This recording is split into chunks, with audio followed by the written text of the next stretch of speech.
Hola, amigos y amigas de Opiniones Actualidad. Aquí estamos otro día más, después del parón que hemos hecho de 4 o 5 días para asimilar un poco la victoria de Donald Trump. Hoy vamos a entrar en otro tema delicado para también la candidatura o la presidencia de Donald Trump en Estados Unidos, pero que también influye en otros aspectos del mundo, del planeta. Vamos a hablar de la OTAN. La OTAN, esa organización tan auspiciada por muchos, es decir, muy alabada y también muy criticada, incluso odiada por mucha más gente. Estos últimos años hemos visto cómo la OTAN ha participado en algunos métodos no muy apropiados para entrar en países e invadirlos, entre comillas, con sus tropas, comentando que son tropas por la paz. Vamos a ver por qué se formó la OTAN. En 1949 se formó, primero.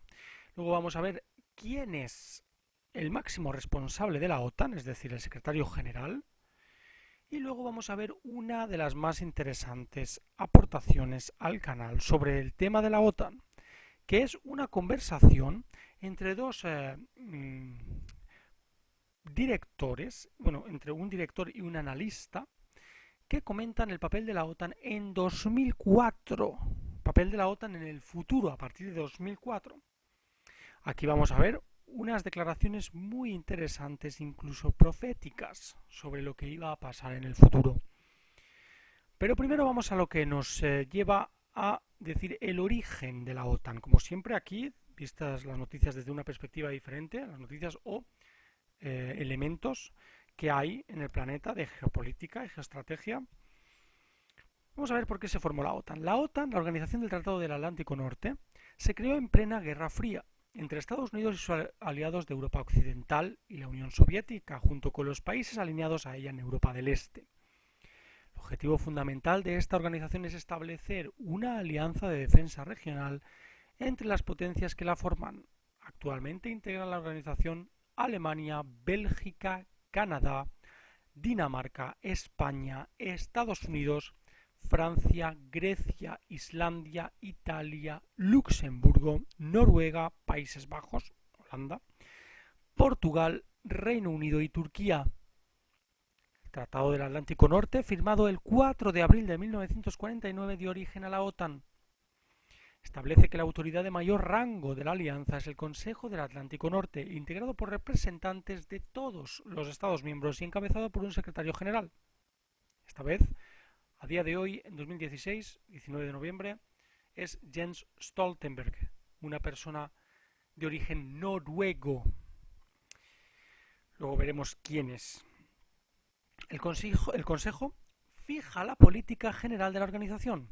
Subordinados a ese organismo se encuentran el Secretariado y el Comité Militar, que son los que reciben órdenes del Secretario General de la OTAN para entrar en algún país que tenga algún problema o un conflicto. El primero se ocupa de las actividades no militares, es decir, el Secretariado, burocracia, y de la Alianza. Y el segundo, formado por los jefes del Estado Mayor de las Fuerzas Armadas de los países miembros, resuelve los asuntos castrenses, es decir, el trabajo sucio de la OTAN. ¿Cuál fue el primer conflicto en el que la OTAN actuó conjuntamente y directamente en una operación bélica a gran escala? La primera fue en 1999. Casi una década después del fin de la Guerra Fría, la Alianza Atlántica entró por primera vez en combate en 1999 para persuadir, mediante bombardeos aéreos, es decir, tropas de paz, tropas de guerra, ¿verdad?, y marítimos, al presidente yugoslavo Slobodan Milosevic de que retirara sus fuerzas armadas y militares de la provincia serbia de Kosovo. Un chantaje. A la OTAN no le interesaba que Slobodan Milosevic siguiera en el candelero del poder de esa zona. ¿Quién es el secretario general en estos momentos? Desde el 1 de octubre de 2014, el secretario general de la OTAN es Jens Stoltenberg. nacido el 16 de marzo de 1959. Es un economista y político noruego que ocupó el cargo de primer ministro de Noruega entre 2005 y 2013 y fue líder del Partido de los Trabajadores Noruegos desde 2002 a 2014. Desde el 1 de octubre de 2014, secretario general de la Organización del Tratado del Atlántico Norte, OTAN, en sustitución de Anders Fogh Rasmussen, que es de Dinamarca. Parece que los países nórdicos tienen mucha presencia en la OTAN. Esta persona es una persona que, como podemos observar, es economista. ¿Qué es lo que quiero decir? El anterior secretario general de la OTAN, Anders Fogh Rasmussen, era político. Pero estamos viendo cómo la teoría que apoyamos desde Opiniones de Actualidad se está haciendo realidad. Cada vez más los gobiernos y las organizaciones que tienen que depender de los gobiernos para realizar acciones dependen cada vez más de un economista o de la economía global. ¿Qué quiere decir? Que el poder de la economía global se sostiene gracias a las multinacionales o grandísimas empresas poderosísimas del mundo. Es decir, toda acción, incluso de guerra, que actúe dentro de un panorama político especial, será promovido por una acción económica, es decir, será promovido por una motivación económica a la hora de realizar esas intervenciones en los países. Es decir, el tema de que la OTAN haya entrado en países, por ejemplo, en Libia también entró, con la ayuda de Estados Unidos. Ya sabemos que la OTAN, ya sabemos el mejunje que hay ahí, ¿no? El tema de la OTAN es muy esclarecedor en cuanto a economía e intervención militar. Hay países en los que siguen en guerra civil y la OTAN no ha entrado en esa guerra. Por ejemplo, ha habido casos en Sierra Leona o algunas zonas de África en la que no es interesante entrar porque ya hay otras multinacionales con mucho dinero que están intentando desestabilizar la región para quedarse con los diamantes. No sé si habéis visto la película Blood Diamonds de Leonardo DiCaprio como gran protagonista, en la que se habla un poco del método que utilizan algunas personas para desestabilizar países y quedarse con los diamantes de esos países. Jens Stoltenberg ha encontrado una noticia o un artículo del ABC, periódico español, que habla de Jens Stoltenberg y dice lo siguiente: una defensa fuerte es el mejor modo de prevenir una guerra. El 2015, 31 de octubre de 2015, el año pasado, habla de España como gran aliado de la OTAN y también cuál es la importancia para la OTAN del ejercicio Trident Juncture de 2015, que tiene como escenario principal España. En 2015 se realizaron maniobras del ejercicio Trident Juncture de 2015 y él comenta, ¿vale?, en esta entrevista: la importancia del ejercicio Trident Juncture 2015 reside en que la OTAN está enviando un mensaje claro.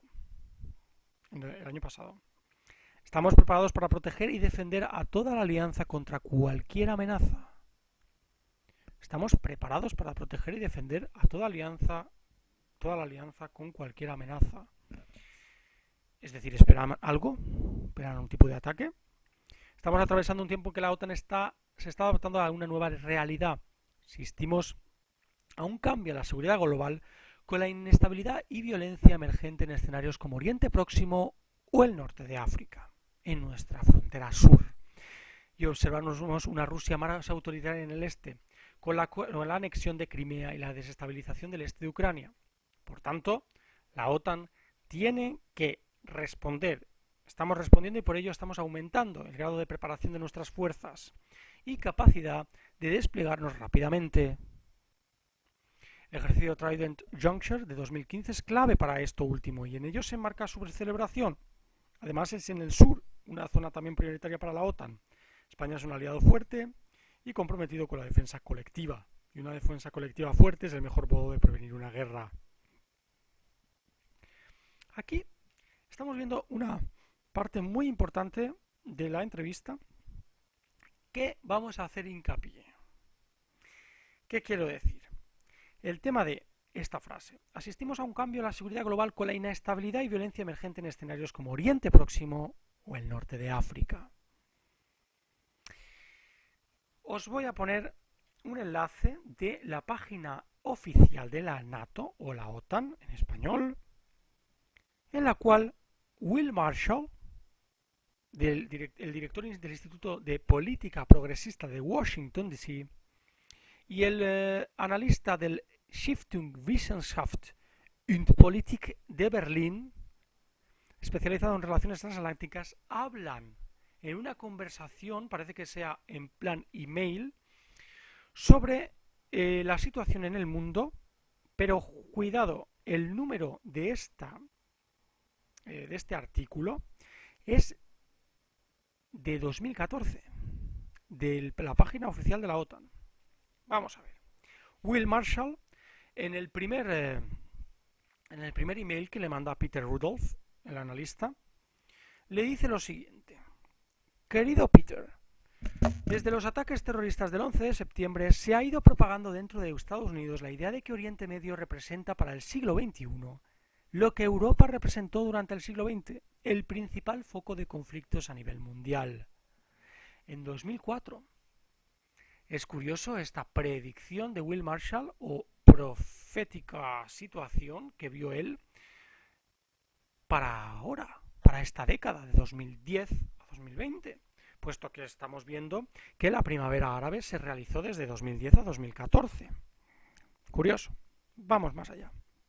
Evidentemente existen otros puntos conflictivos, de los que Corea del Norte probablemente sea el más preocupante, pero es en el Gran Oriente Medio, que abarca desde Marruecos hasta Pakistán, donde se presentan en mayor grado los peligros que más nos preocupan: terrorismo nihilista, es decir, islamista, Estado Islámico, armas de destrucción masiva, dictadores sin escrúpulos y estados en descomposición. En este caso, en 2004, aún no había muerto Saddam Hussein. Ya se estaba preparando desde Estados Unidos, ¿no?, la intervención y la decapitación o el ahorco, ¿no?, el ahorcamiento de Saddam Hussein. Parece que en Europa también va ganando terreno este punto de vista. Por ejemplo, durante la conferencia sobre política de seguridad de Múnich, el pasado mes de febrero 2004, Joshua Fischer describió Oriente Medio como el epicentro de la mayor amenaza para la seguridad regional y mundial en el inicio de este siglo. Terrorismo yihadista y destructivo y su ideología totalitaria. En este caso, en 2004, solo existía mediáticamente el tema de Al-Qaeda. Aún no había nacido Estado Islámico como tal. Nació en 2010. Justamente nació Estado Islámico cuando empezó la primavera árabe. Si los americanos y europeos van hacia una definición común de las amenazas a las que nos enfrentamos, la consecuencia lógica es que la OTAN, como piedra angular de la alianza transatlántica, debe cambiar su orientación para afrontar esas mismas amenazas. Señores y señoras, estamos viendo aquí una de las claves cuando el director del Instituto de Política Progresista de Washington, D.C., dice claramente, profetizando, que la OTAN iba a cambiar sus intereses, de los intereses de defenderse, a ir al ataque para beneficiar a la población civil de zonas en métodos dictatoriales. ¿Qué otra alternativa puede haber? La alianza no ha tenido una verdadera función desde la desintegración de la Unión Soviética. Su ampliación le ha permitido aparentar una actividad útil, pero este proceso tiene más que ver con la consolidación de las ventajas de Occidente tras la Guerra Fría que con la definición de una nueva misión para la OTAN, de modo que sigue sin tener respuesta a la pregunta de ¿para qué sirve la OTAN? ¿Os dais cuenta? En 2004 ya se preguntaban cómo podían hacer para que la OTAN resultara útil. Después de la creación del Estado Islámico, tenemos la sensación de que la OTAN es mucho más útil de lo que parecía. Con lo cual, estamos viendo una de las causas de por qué la OTAN realizó ese cambio. Pero ya se hablaba en 2004. Se estaba planeando ya la primavera árabe desde algún rincón económico de la zona euro o la zona americana. Una OTAN reorientada y mejor equipada podría también reforzar una diplomacia internacional cuyo objetivo sea detener la difusión de las armas de destrucción masiva en la región, cuando se ha visto que era mentira. ¿Acaso hubiera conseguido Europa que Irán abriera sus programas nucleares a las inspecciones internacionales y la demostración del poderío militar estadounidense que se desarrollaba en el país vecino? Parece poco probable. Es necesario que la OTAN pueda desempeñar un papel más activo en la prevención de conflictos, cosa que ha sido completamente al contrario.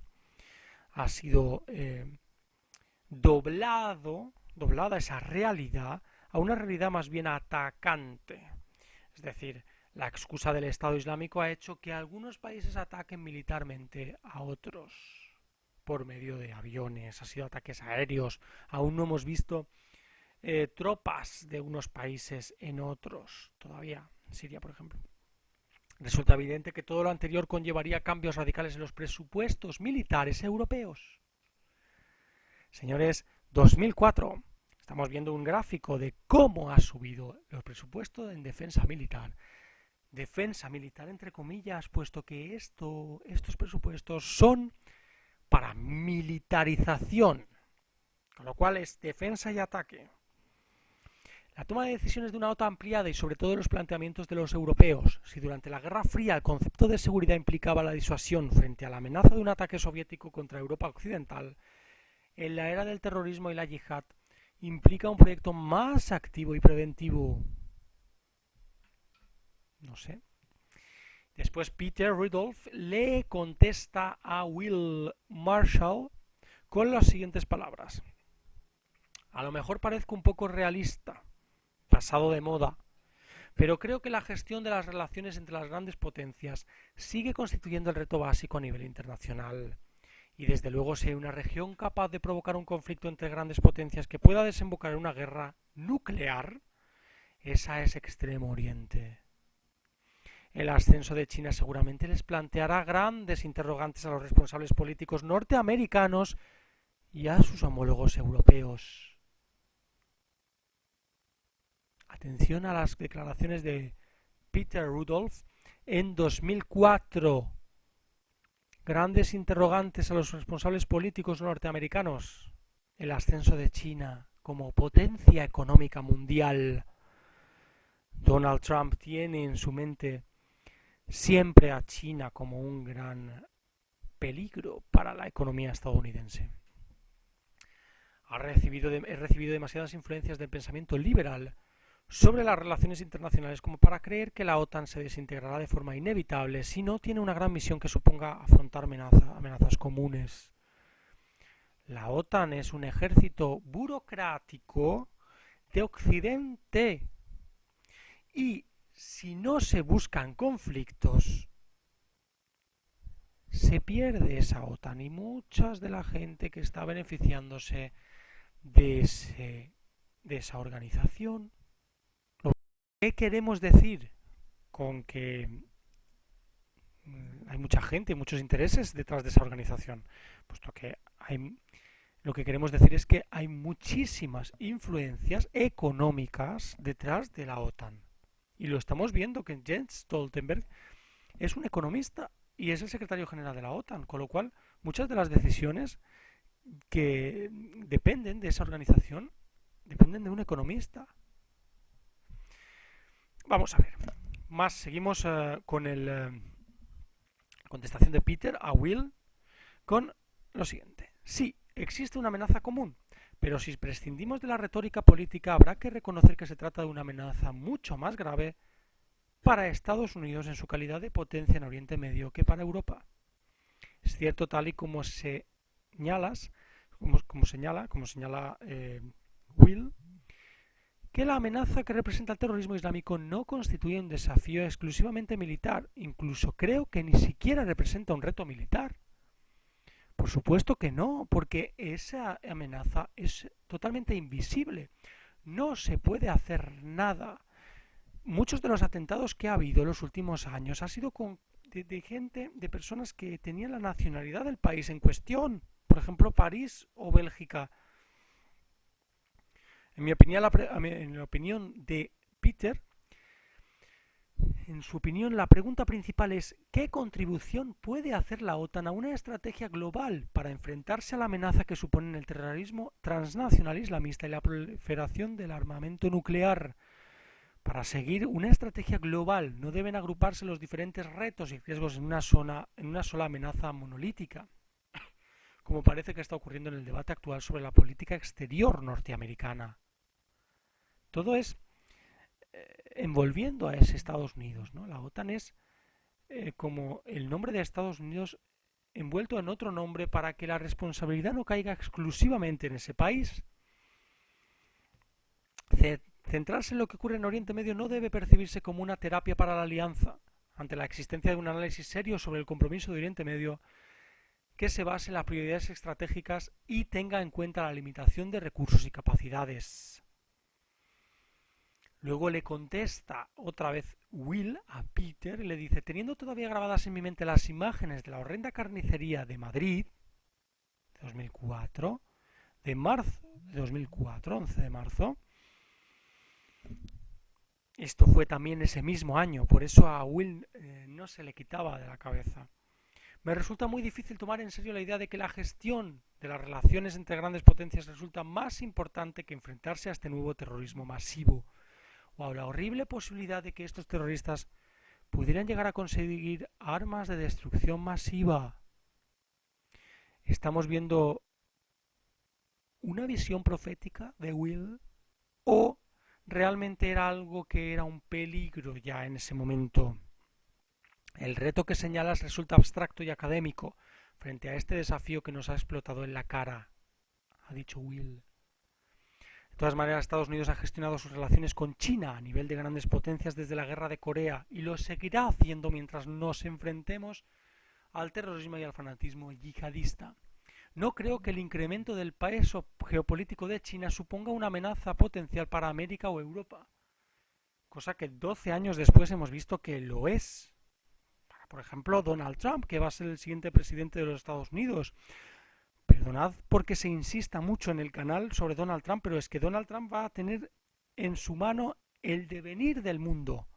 La persona que es encargada o está al frente del gobierno norteamericano es la persona que va a proponer una acción que conllevará retos o algunas circunstancias especiales en el mundo en general, con lo cual es muy importante estas cosas que se decían en 2004, correos electrónicos de dos personas especialistas en la materia. Pero vayamos al punto esencial de nuestro desacuerdo. Están en desacuerdo Will y Peter. Aseguras que la OTAN es demasiado importante como para que su existencia se vea amenazada por una intervención excesivamente ambiciosa y costosa en Oriente Medio. ¿Importante para qué? ¿Acaso existe la OTAN por el mero hecho de existir o porque tiene una finalidad estratégica?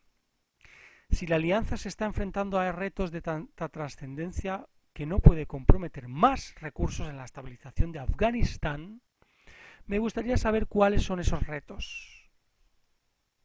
¿Os dais cuenta estas líneas que comenta Will? Will, el señor director del Instituto de Política Progresista de Washington, D.C. ¿Os dais cuenta? Esta es increíble, ¿verdad? ¿Importante para qué? ¿Acaso existe la OTAN por el mero hecho de existir o porque tiene una finalidad estratégica?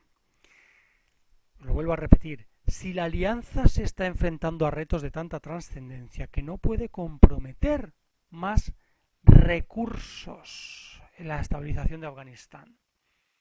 Podemos ver recursos como elementos militares o recursos como recursos minerales o naturales. Si no tiene una misión real que implique enfrentarse a las amenazas reales, la OTAN corre el riesgo de convertirse en el equivalente a la lamparita nocturna instalada en las habitaciones de los niños, algo que reconforta y quita el miedo, pero que no previene de ningún peligro real. La OTAN podría aportar garantías de seguridad que facilitarán una solución negociada basada en dos estados diferentes para el conflicto palestino-Israel. También habla de Afganistán y de Israel y Palestina, el eterno conflicto, ¿no? Esto en 2004. Luego le contesta Peter otra vez, querido Will, vamos a dejar a un lado la cuestión de si la gestión pacífica de las relaciones entre grandes potencias y la prevención de conflictos catastróficos entre ellas seguirá siendo un reto de tanta importancia durante este siglo como lo fue en el pasado. Ojalá pudiera compartir tu optimismo liberal sobre el fin de las rivalidades entre grandes potencias. Lo que pongo en duda es el axioma cada vez más aceptado dentro del debate sobre política exterior norteamericana de que Oriente Medio se convertirá en la principal región conflictiva de este siglo. 2004. Señor Peter Rudolph, del analista del Stiftungswissenschaft und Politik de Berlín. ¿Qué quiere decir? Que este hombre ya veía venir que Oriente Próximo iba a ser uno de los puntos calientes del planeta en 2004, cuando empezó Afganistán. ¿Tuvo Peter Rudolph algún contacto con algún miembro del gobierno, miembro del servicio secreto alemán o estadounidense? Además de la función estructural que desempeña la alianza al garantizar la seguridad europea debido a los hábitos arraigados adquiridos durante los muchos años de cooperación militar, la nueva OTAN resulta ser en muchos aspectos un proveedor de servicios de seguridad. Como tal, puede tener disponible una especie de fondo común de fuerzas para las coaliciones de países voluntarios. Por eso, si la OTAN puede contribuir de forma eficaz a resolver o gestionar problemas específicos de Oriente Medio, resulta evidente que debe utilizarse su capacidad. Está claro que habla de la militar. Pero una cosa es elaborar planes de contingencia para misiones políticamente delicadas en esa región. Se puede imaginar con facilidad escenarios de crisis que afecten a países amigos, como Arabia Saudí o Pakistán. Amigos porque es mejor ser amigo de esos países que enemigo, puesto que los recursos minerales o naturales, por ejemplo el petróleo de Arabia Saudí, es prácticamente el 20% de la producción mundial de fuel. En el caso concreto de Afganistán, nadie puede negar el hecho de que ningún miembro de la OTAN, ni tampoco Estados Unidos, está dispuesto a dedicar los recursos humanos y materiales necesarios para completar la tarea, es decir, reactivar el país como tal. Las llamadas bien intencionadas para embarcarse en empresas ambiciosas que pasan por alto las restricciones políticas y los diferentes puntos de vista estratégicos están condenadas a desembocar en frustración e irritación. Las llamadas bien intencionadas para embarcarse en empresas ambiciosas en Afganistán. ExxonMobil puede ser una de ellas. Empresa multinacional americana dedicada a la extracción de petróleo en países que no deberían ser propiedad suyos. Es decir, esos recursos minerales o naturales deberían pertenecer a ese país en cuestión. Pero en Irak, ExxonMobil ya tiene plantas productivas de fuel. Es un poco desesperanzador, ¿no? Este tema. Las empresas multinacionales tienen el poder. Lo volvemos a ver aquí. Las empresas multinacionales intentan desestabilizar países a través de la presión a los gobiernos potencia del mundo, y lo que hacen es presionar indicándoles que esas acciones pueden contribuir a mejorar la economía de los países occidentales. Es decir, si tú entras en Afganistán, señor gobierno de Estados Unidos, podemos hacer que la economía o el PIB, la economía estadounidense, suba de manera brutal gracias a desestabilizar un país, y a su vez podemos convertirnos en la primera potencia mundial de forma perpetua. Y sigue Peter diciendo, Repito que no creo que pueda resucitarse la vieja OTAN orientada de una forma predominantemente geográfica. Tras los ataques terroristas del 11 de septiembre de 2001, la OTAN invocó el artículo 5 del Tratado del Atlántico Norte, pero ninguno de los Estados miembros interpretó que esta acción le obligase a proporcionar un apoyo militar incondicional. Además, tal y como señalas, Washington ha optado claramente por formar coaliciones de voluntarios o voluntarias en su guerra contra el terrorismo, en vez de correr el riesgo de verse enredado en el proceso de toma de decisiones de la alianza. Ni he defendido ni defiendo la retirada de la OTAN de Afganistán, pero no veo cómo se puede solventar la discrepancia existente entre la retórica de altos vuelos y las decisiones reales. Aquí habla el señor Peter Rudolph de las altas esferas y de su ignorancia a la hora de saber la situación real debajo, que es la situación real, valga la redundancia, del mundo o de la zona de Oriente Próximo. Y no he llegado a detectar el menor indicio de que la estabilización de Afganistán represente una de las grandes prioridades para Washington. Por eso creo que hay que ser prudentes sobre hasta qué punto podemos poner en juego la credibilidad y el prestigio de la OTAN en esta operación. Hace más de una década las Naciones Unidas fueron dura y erróneamente criticadas por parte de Estados Unidos, que les responsabilizó del fracaso de la intervención de la comunidad internacional en Somalia. Este hecho contribuyó a erosionar el apoyo de las Naciones Unidas en Estados Unidos. Por el bien de la OTAN y de las relaciones transatlánticas, espero que la alianza pueda evitar un destino similar en Afganistán. Afganistán pudo ser una de las claves para que la OTAN sufriera ese revés general en la política y en la aceptación social hacia esas intervenciones militares que no tienen otro objetivo que poner a las propias multinacionales en esas zonas. Esto es claro, según mi opinión y lo que interpreto de estos correos electrónicos. Pero está claro que las multinacionales querían poner en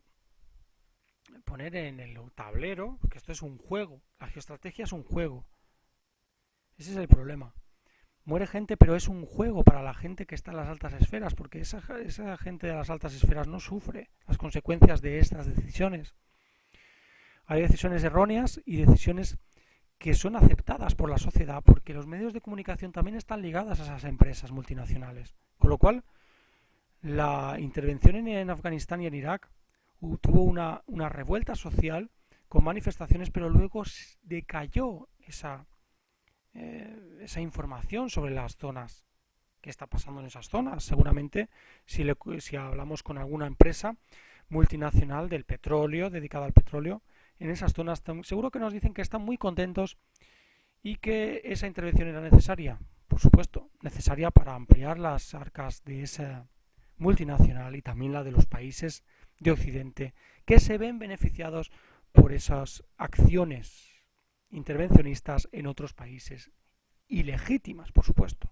No quiere decir que la OTAN, porque vaya a entrar en un país, ya sea legítimo, pero la OTAN y la ONU están ligadas, con lo cual aquí tenemos un doble rasero, el rasero de la OTAN, intervención militar por la paz, pero la OTAN también intervención militar a toda costa para conseguir que el PIB de los países occidentales suba y que el bienestar suba a base del malestar de otros países.